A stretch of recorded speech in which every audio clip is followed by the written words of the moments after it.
Oi gente, sejam bem-vindos à nossa primeira aula de comunicação empresarial. Vamos começar com teoria da comunicação e alguns conceitos básicos para entender todo o processo da comunicação humana. A primeira coisa que a gente deve aprender é que a comunicação é uma técnica humana e tem uma natureza completamente social. Isso quer dizer que nada da comunicação pode acontecer meramente por natureza, certo? Ela acontece porque o ser humano desenvolve essa técnica. Por outro lado, além de ser uma técnica desenvolvida pelos seres humanos para a sobrevivência, ela é eminentemente social. Então, ela acontece em sociedade. A natureza social da comunicação é porque ela só acontece em grupos, em coletividades.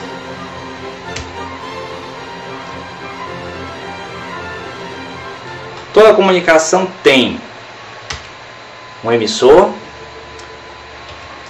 uma mensagem que é transmitida, um canal por onde essa mensagem passa.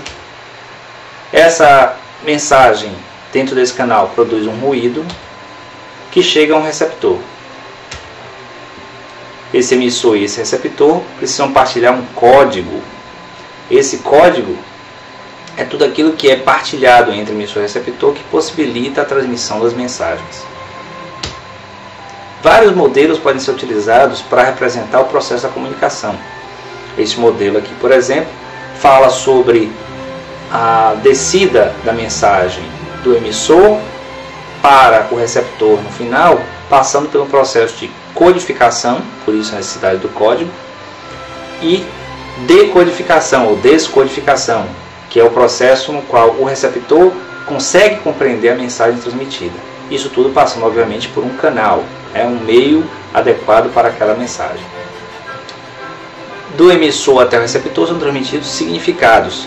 Esses significados passam a mensagem e chegam até a compreensão do receptor. O emissor tem certeza de que o receptor recebeu a mensagem a partir do momento em que ele recebe o retorno, o chamado feedback do receptor. Aí o emissor ele conclui que a sua mensagem foi transmitida adequadamente. Esse outro modelo, certo, diferenciado, mas com a mesma intenção, transmite a comunicação, processa a comunicação de maneira mais circular.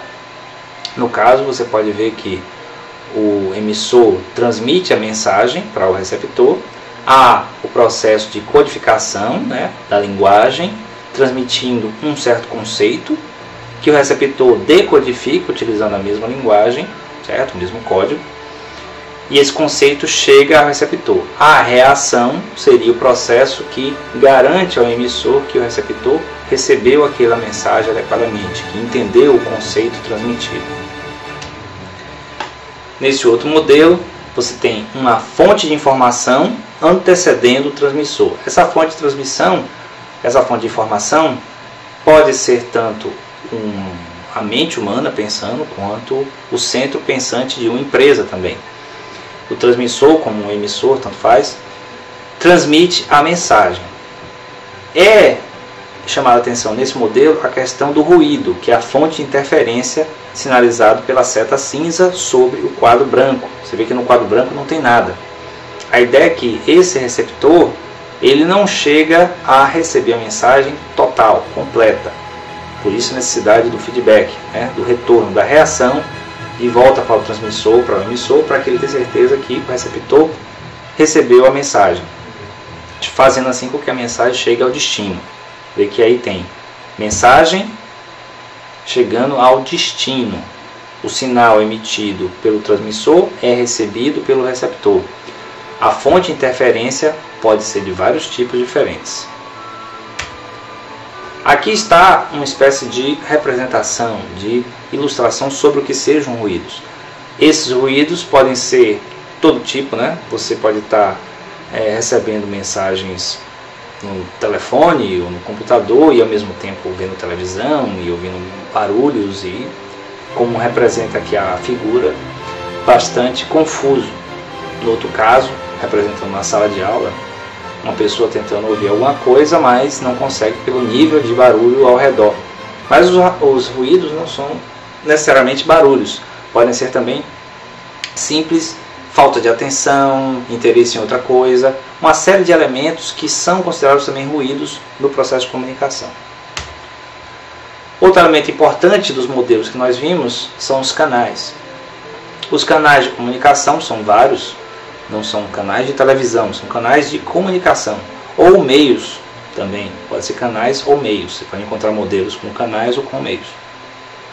A televisão é um meio de comunicação, um canal de comunicação, o jornal, ali no caso a vitrola, o telefone, o rádio, o computador, a revista, são todos os instrumentos utilizados para transmitir mensagens. A mensagem através de um vídeo como esse é uma mensagem mediada por um instrumento técnico, um instrumento eletrônico. Mas uma pessoa falando para outra não há uma mediação artificial eletrônica, mas há um nível de mediação. Por isso que se chama meio. Ele está no meio, entre o emissor e o receptor. E podem ser de vários tipos. O processo de transformação da mensagem, né, do emissor para o receptor, utilizando o mesmo código, a gente sinaliza da teoria da comunicação como sendo um processo de significação. O código pode ser chamado de signo também, para entender esse processo de significação. Ele tem um significante, que seria o elemento expressivo do signo, aquilo que chega aos ouvidos, aos olhos, ao tato do receptor. O significado, que é aquilo que quer ser representado. No caso, seria o conteúdo do significante. E o referente seria o elemento partilhado do código, da linguagem, entre emissor e receptor. Então, todo significante que é transmitido para um certo receptor carrega o seu significado e é compreendido a partir do referente. No exemplo que nós temos do processo de significação, a palavra, no caso gato, está sendo aqui o significante. É aquele elemento que está sendo representado. No caso, a grafia em português, palavra gato. O significado seria o animal gato, aqui representado por uma figura que em outro momento poderia ser um significante também, mas aqui está posicionado como significado da palavra escrita gato. E o referente que possibilita que as pessoas se comuniquem é a noção de gato presente na mente das pessoas, o cérebro delas, o conteúdo, o conceito do que seja a palavra gato, uma referência partilhada entre as pessoas dos seus processos de memória, de referência, etc. Denotação e conotação é uma outra parte importante do processo de significação. Quer dizer o seguinte: toda a palavra, todo o conceito, todo o signo carrega um sentido que é próprio, que é a denotação. Então, denotação é o sentido próprio. Um exemplo, nós temos a palavra abacaxi, quando utilizada ou escrita ou falada, como sendo a fruta, abacaxi. Então você tem um sentido próprio. E a conotação seria justamente o oposto, né? Ou complementar, o sentido figurado.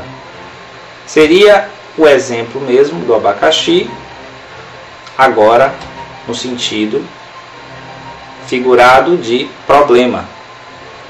Então, quando a pessoa fala, eu estou com um abacaxi para descascar, ela está querendo dizer que tem um abacaxi, a fruta, para descascar, ou tem um grande problema para resolver?